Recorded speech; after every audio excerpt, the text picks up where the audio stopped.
नमस्कार दोस्तों। आज हम लोग बात करेंगे ईरान, इजराइल और अमेरिका का वॉर में भारत के लोग जो विदेशों में रह रहे थे, उनका भारत लौटना जारी है। 52,000 से अधिक भारतीय भारत लौट चुके हैं और अभी और भी कंटिन्यू है। अभी तक जंग में 1483 मौतें हो चुकी है, जिसमें ईरान में सबसे ज़्यादा लोग मरे हैं। 1332 लोगों की जान गई हैं। दूसरे नंबर पर लेबनान है, जिसमें 123 लोगों की मौत हो गई है। बाद बाकी Cyprus, Iraq, Israel, Jordan, Kuwait, Bahrain, Saudi Arab, Qatar, UAE, Oman, ये जो खाड़ी देश हैं, यहाँ 1, 2, 4 मौतें हुई हैं। अमेरिका इस वॉर में फ्रंट फुट पे लड़ रहा है, तो अमेरिका के भी 6 सैनिक मारे गए हैं। आज हम लोग का सेशन है भारत के लोग जो खाड़ी देश में रह रहे थे, उनका सॉल्यूशन क्या हुआ है? भारत सरकार उनके प्रति किस तरह से सॉल्यूशन निकाल रही है? तो लोगों से सरकार विदेश मंत्रालय जो है वो कॉन्ट्रैक्ट में है। शनिवार को पश्चिम एशिया और खाड़ी क्षेत्रों की स्थिति पर अपडेट देते हुए विदेश मंत्रालय ने कहा कि 1 से 7 मार्च 2026 के बीच 52,000 से ज़्यादा भारतीय सुरक्षित रूप से खाड़ी देशों से भारत लौट आए हैं। इनमें 32,160 भारतीय एयरलाइंस के जरिए आए हैं। बाद बाकी विदेशी कॉमर्शियल फ्लाइट और नॉन शेड्यूल फ्लाइट के जरिए वापस आए हैं। विदेश मंत्रालय के अनुसार खाड़ी देशों में बिगड़ते हालत के बीच वहां फंसे भारतीयों की सहायता के लिए एक विशेष कंट्रोल रूम बनाया गया है, जो प्रभावित लोगों और उनके परिवारों के सवालों का जवाब दे रहा है।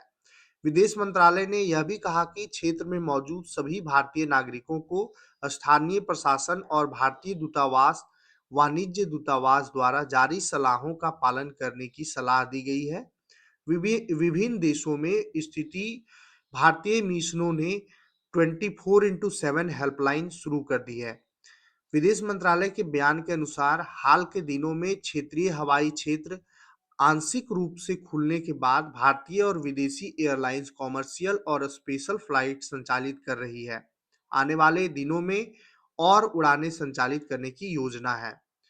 विदेश मंत्रालय ने कहा कि जहां अभी कॉमर्शियल फ्लाइट उपलब्ध नहीं है, वहां भारतीय नागरिकों को निकटतम भारतीय दूतावास या वाणिज्य दूतावास से संपर्क करने की सलाह दी गई है।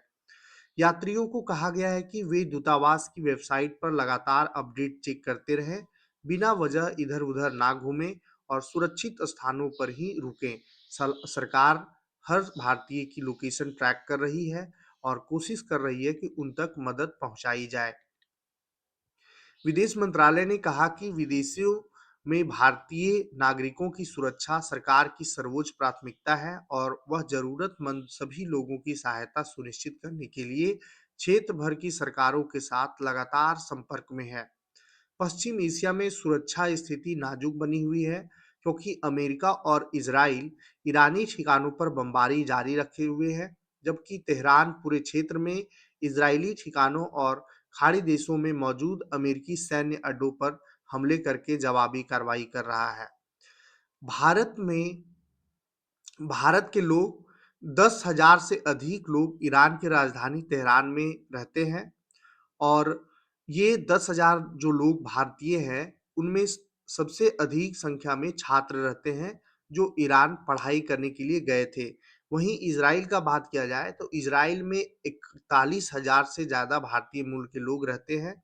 दूतावास ने लोगों से अपील की है कि वे अपने नज़दीकी सुरक्षित शेल्टर की जानकारी रखें और गैर जरूरी यात्रा से बचें। किसी भी आपात स्थिति में स्थानीय प्रशासन के विदेशों का निर्देशों का पालन करें और सुरक्षित रहें। धन्यवाद।